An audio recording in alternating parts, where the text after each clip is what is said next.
Hello and welcome to Natasha Explains It All.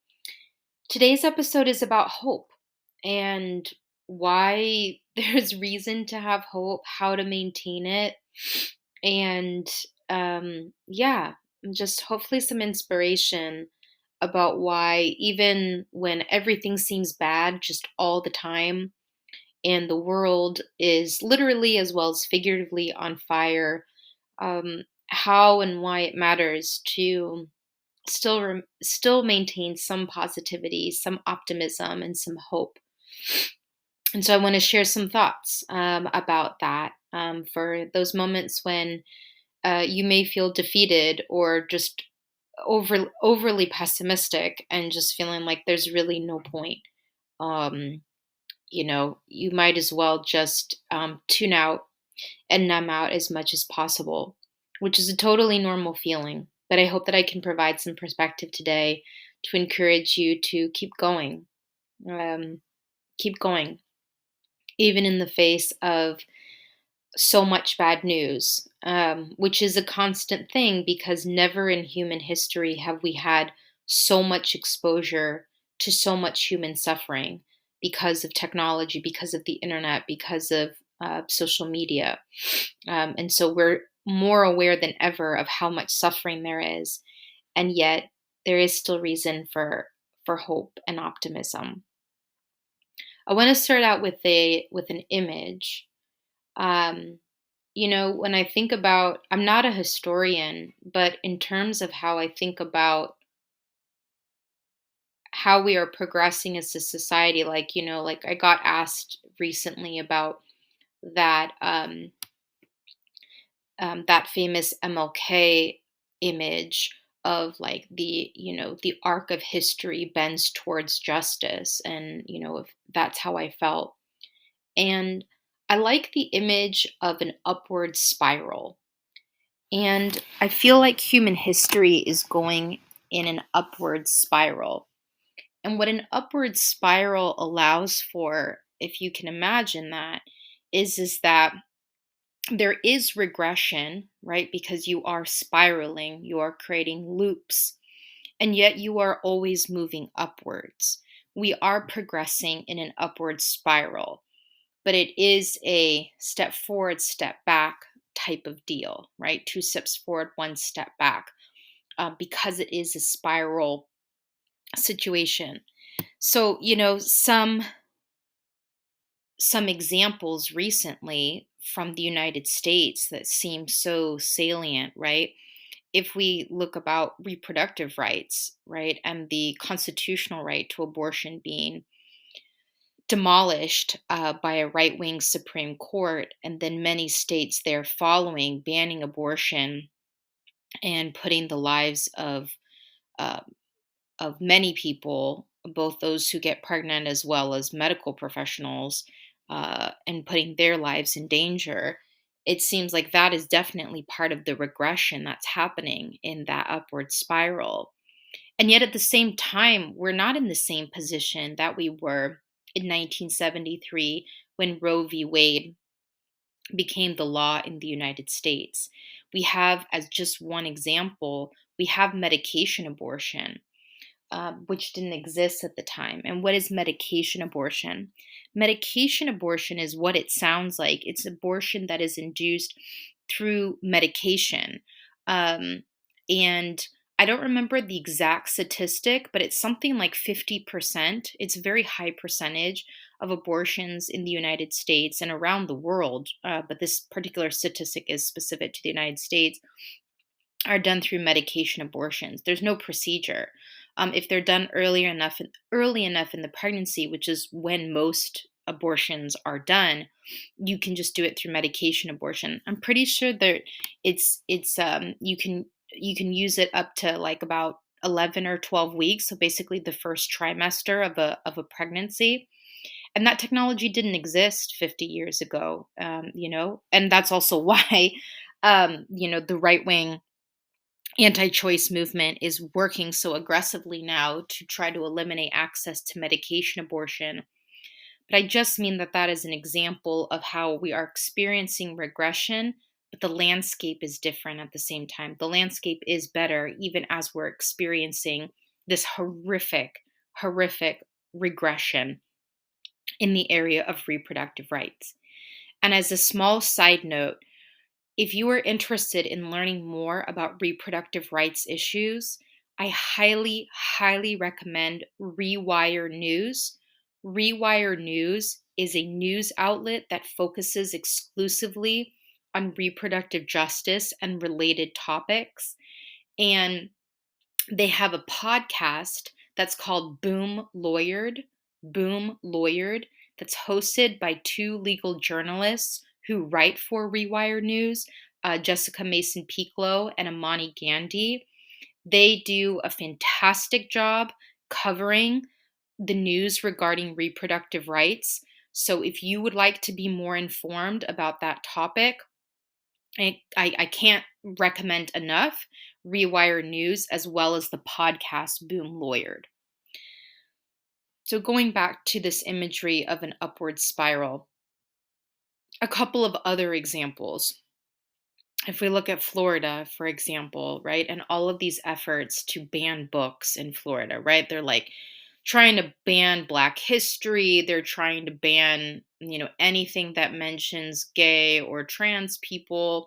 They're trying to trying to eliminate any books that have any type of um like message about anyone who's not uh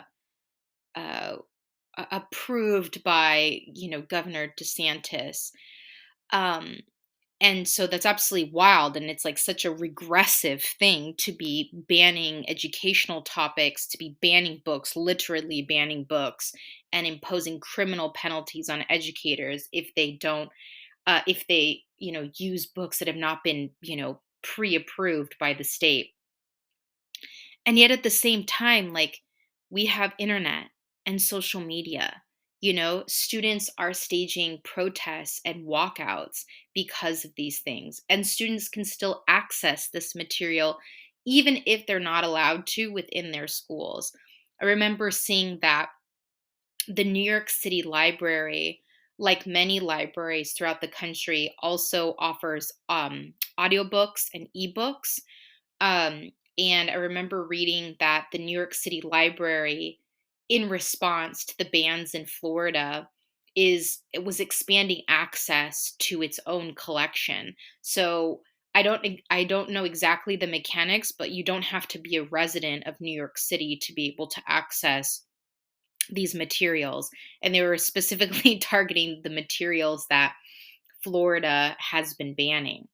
So another example of where we have clear regression, but at the same time, the landscape is very different than, the book banning of the 1950s or the 1900s. You know, there's just so much more access to information, even while we condemn what is happening and need to fight to end that. Just as another example, right, there just seems to be continuing efforts on the right to essentially ban the existence of gay people, the existence of trans people, banning uh, access to medical treatment for trans kids as well as trans adults, making it easier for employers to discriminate against queer employees, etc. Going back to Florida once again, right, like the Don't Say Gay bill, and putting not only compromising students' education, but also the ability of like educators to maintain their jobs if they so much as just acknowledge, their existence as a queer person.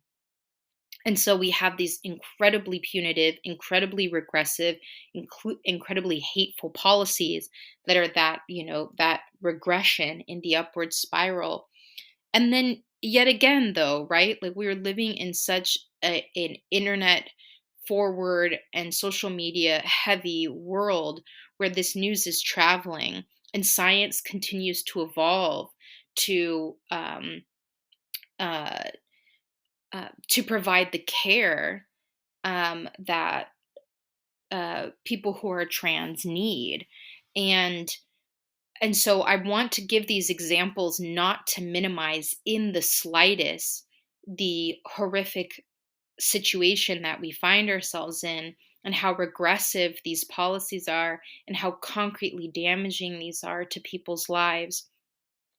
But simply to say that the context in which these are happening is different and is better than it was, in years before.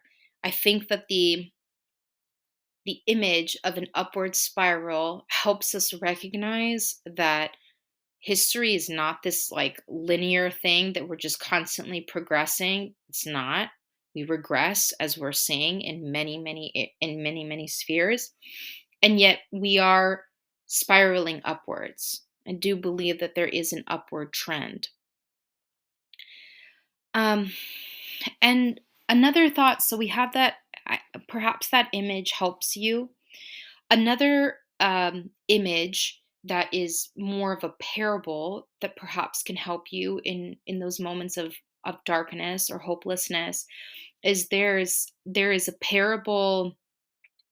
I don't I don't know what the origin of this parable is, but I really love this parable about the starfish. And like the basic story is there's this kid walking along the seashore, and he's picking up these individual sea stars that have washed up to shore, and he is throwing them back into the water.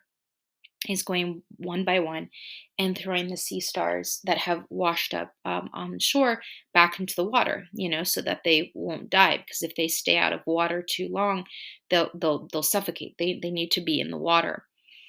And this adult comes by and is starting to chide the child, saying like, well, what are you doing? Like, there's no way you can possibly save all of the sea stars. You're never going to be able to throw them all back in the ocean. Like, why bother? And the kid picks up the next sea star and he says, well, it made a difference to this one, and threw it back into the ocean. And I really cling to that imagery because it it's the idea of, you have a choice whether to give up or to do something.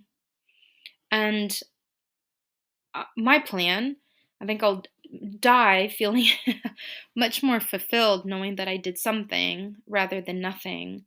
And if I was able to make a difference to even one sea star or one person, right, then that would have made it worth it.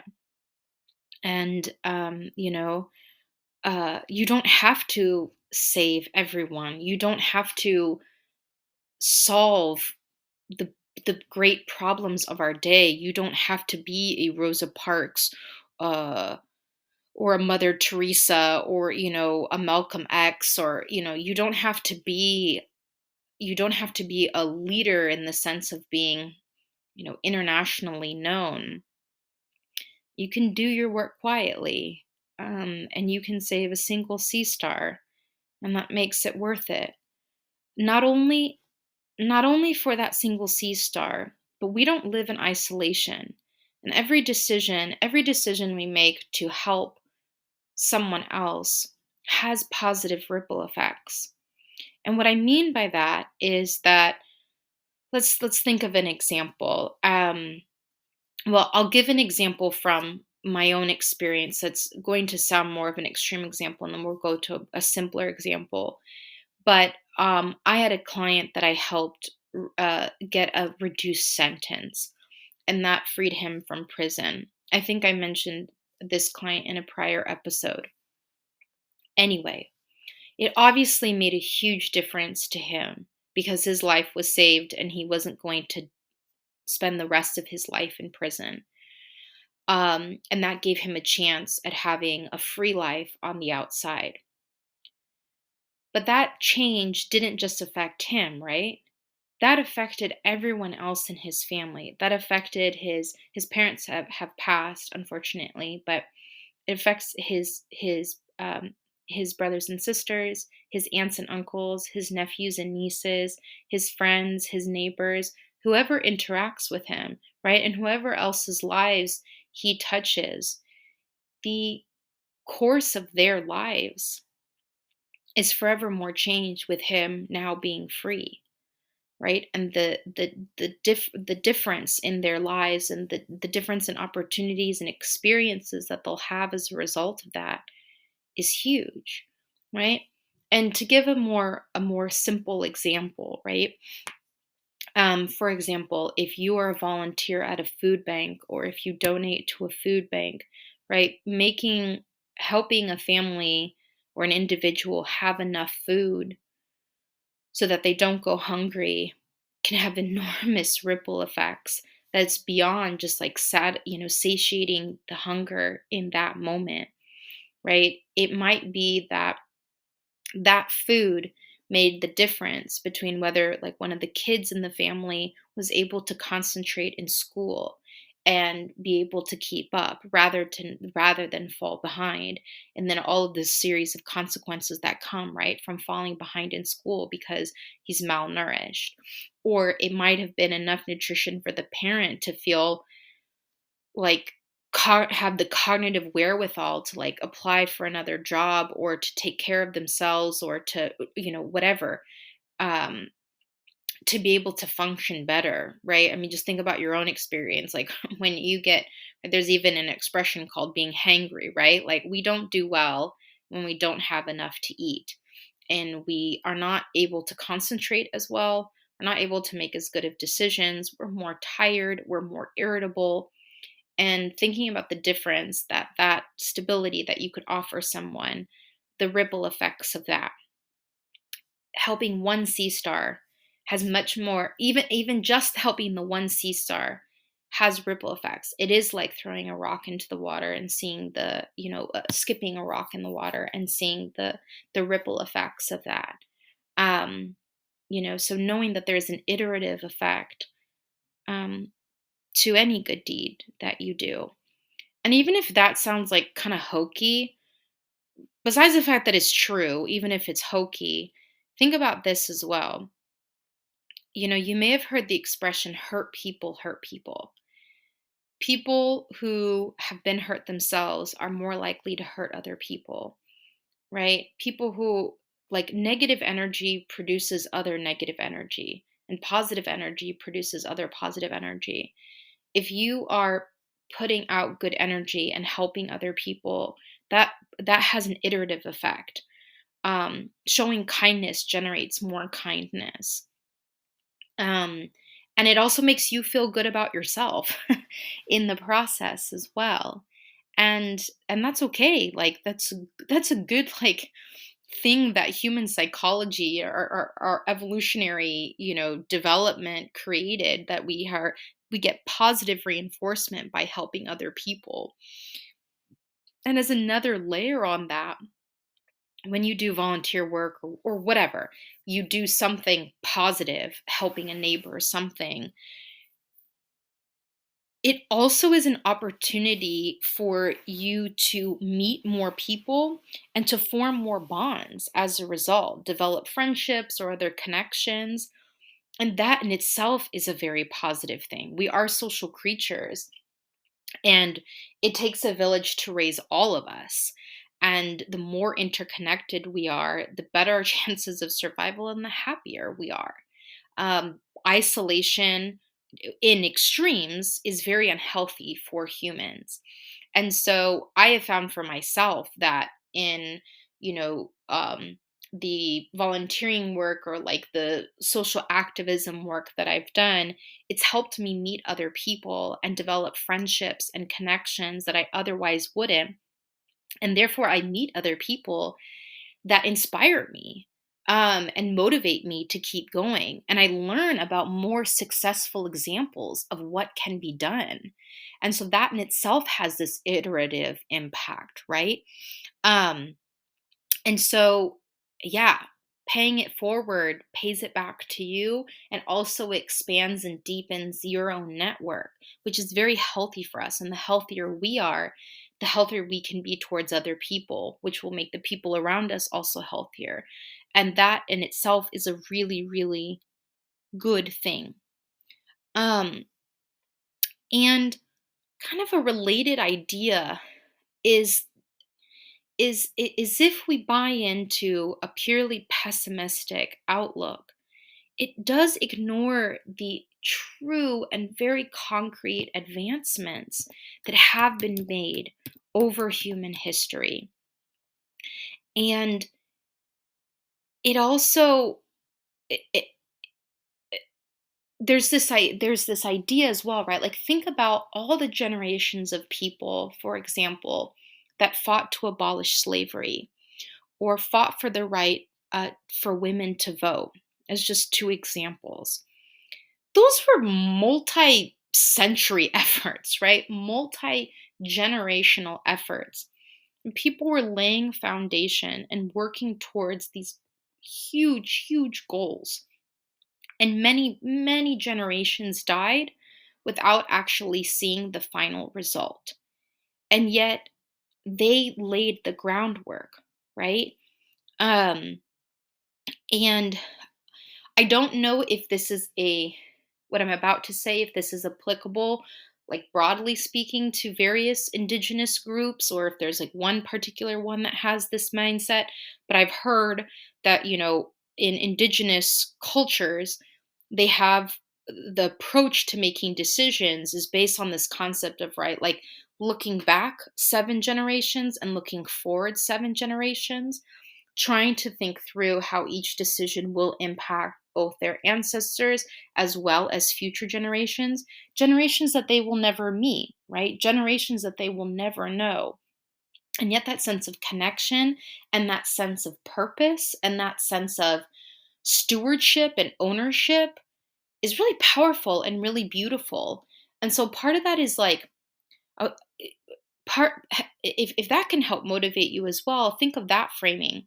I was mentioning earlier the Boom Lawyered podcast, and in that podcast, Monty Gandhi and Jessica Mason Piccolo talk about how, right, we're in this regressive place when it comes to reproductive rights, and they're not sure if in their lifetime they are going to see Roe v. Wade 2.0, for lack of a better expression, like become law, meaning like, will the constitutional right to bodily autonomy return within their lifetimes? And they don't think so. And yet they're not just like throwing up their hands and being like, well, too bad, so sad, right? They are working to lay the foundation for the next generation and the next generation that's going to pick up the mantle and keep going. And I find that imagery is really beautiful because it's really sad on the one hand, but on the other hand, it's like we are interconnected. And what can I do now to support the future generations that I will never know, right? I will be gone, but you can still do something in just the same way, right? That there were prior generations that you never knew that did work to make life better for you now, right? All of the advancements that took generations upon generations um, to, to create. And at the end of the day, working towards something positive and investing in something, um, I think will help you feel better than being entirely consumed by negativity. And in the United States right now, we're really struggling under the threat of fascism. And one of the principal tools of fascism, as well as capitalism for that matter, is is this idea that, like, well, everyone's corrupt, like everything's terrible, so like nothing matters, right? It's a very like nihilistic viewpoint, and so they want people to numb out and just consume, so they don't actually challenge the status quo. And um, we need to resist that. We need to resist the idea that like everything is bad, everything is terrible, and so there's no point. Well, there is a point, but you don't have to pick all the points. Just pick something that you care about, whatever the issue is. Maybe you really are into education. Maybe you're really into like expanding access to, technology. Maybe you're really into animal welfare. Maybe you're really into the environment. Maybe you're really into, um, conscientious fashion, whatever. Pick something. Just pick something that you care about and find a way to get involved. And there's many ways that you can get involved. It doesn't just mean volunteering or donating money. Like, you could become part of your neighborhood, neighborhood association and organize neighborhood events to get to know your neighbors more and create more sense of community and therefore more sense of safety. It doesn't have to be big things. Um, Pick something that you already like. You don't need to become an expert in something, that is not of interest to you or you don't know about. Pick something that you already care about. And imagine what kind of world we would live in if everyone had picked something and, you know, contributed to that. Um, we are actually quite powerful, and every advancement in human society has been because of the power of people. And governments want us to think we don't have that power. But if you engage in whatever type of positive things, I you are likely to feel better as a result of doing that than doing nothing. And as I mentioned before, it will increase your likelihood of meeting other people who are also engaging, which has an iterative effect of making you like more motivated to keep going because you're like, wow, these other people are doing it and they're cool and that inspires me, and I'm going to keep going, you know. Um and that's not to say, definitely create space for rest and beauty and time in nature. It's again, this is not saying like the only way to keep hope is to like tomorrow become a super activist. You don't need to become a super activist. Take one step. Maybe learn who your elected representatives are and like save their phone numbers in your phone so you can call them when an issue comes up and you can share your thoughts more often, right? Find a new cause to donate to.